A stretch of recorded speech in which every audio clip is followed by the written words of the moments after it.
പരിശുദ്ധ പരമ ദിവ്യകാരുണ്യീശോയ്ക്ക് എന്നേരവും ആരാധനയും സ്തുതിയും പുകഴ്ചയും ഉണ്ടായിരിക്കട്ടെ. ഇന്ന് മെയ് മാസം 7-ാം തീയതി ബുധനാഴ്ച. വിശുദ്ധ ഔസേപിതാവിൻ്റെ മധ്യസ്ഥം ഇന്ന് പ്രാർത്ഥിക്കാം. കർത്താവെ, പുതിയൊരു പ്രഭാതം നൽകി ഞങ്ങൾ അനുഗ്രഹിച്ചിരിക്കുന്ന വലിയ കരുണയ്ക്ക് നന്ദി പറയുന്നു. ഈശോയെ ഈ ദിവസം കാണാൻ സാധിക്കാനാകാതെ കഴിഞ്ഞ രാത്രിയിൽ മരണം മൂലം വേർപെട്ടു പോയിട്ടുള്ള എല്ലാവരുടെയും ആത്മശാന്തിക്ക് വേണ്ടി ഞങ്ങൾ പ്രാർത്ഥിക്കുന്നു. ഇന്നത്തെ ഞങ്ങളുടെ വിശുദ്ധ ബലിയർപ്പണത്തിൻ്റെയും പ്രാർത്ഥനകളുടെയും യോഗ്യതയാൽ ശുദ്ധീകരണ സ്ഥലത്ത് വേദനിക്കുന്ന ആത്മാക്കൾക്കെല്ലാം ആശ്വാസം ലഭിക്കാൻ ഇടവരുത്തിയരണമേ.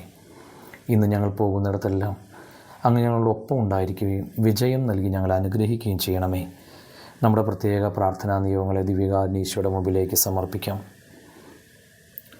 മത്തായി സുവിശേഷം 8-ാം അധ്യായം 2-ാം വചനം എന്ന് ധ്യാനിക്കാം. കർത്താവെ, അങ്ങേക്ക് മനസ്സുണ്ടെങ്കിൽ എന്നെ ശുദ്ധനാക്കാൻ കഴിയും. കുഷ്ഠരോഗി യേശുവിനോട് പറയുന്ന വാക്കുകൾ.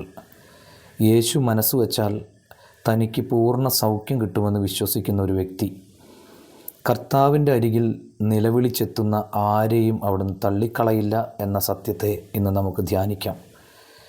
നമ്മൾ മനസ്സ് വച്ചാൽ പരിഹരിക്കപ്പെടാവുന്ന അനേകം പ്രശ്നങ്ങൾ നമുക്ക് ചുറ്റും കാണും. ദിവ്യകാരുണ്യനാഥൻ്റെ സന്നിധിയിലിരുന്ന് അങ്ങനെയുള്ള കാര്യങ്ങൾ ഇന്ന് നമുക്ക് കണ്ടുപിടിക്കാം, പരിഹരിക്കാൻ ശ്രമിക്കാം. നമുക്ക് പ്രാർത്ഥിക്കാം. കർത്താവെ, അറിഞ്ഞുകൊണ്ട് ആരെയും ദ്രോഹിക്കാതിരിക്കാൻ സാധിക്കുന്നത്ര എല്ലാവർക്കും സന്തോഷം കൊടുക്കുവാൻ ഞങ്ങളെ സഹായിക്കണമേ. എല്ലാവർക്കും നല്ലൊരു ദിവസം ആശംസിക്കുന്നു. നമ്മുടെ കർത്താവ് ഈശോ മിശിഹായുടെ കൃപയും പിതാവായ ദൈവത്തിൻ്റെ സ്നേഹവും പരിശുദ്ധാത്മാവിൻ്റെ സഹവാസം ഉണ്ടാകട്ടെ ഇപ്പോഴും എപ്പോഴും എന്നേക്കും. ആമേൻ.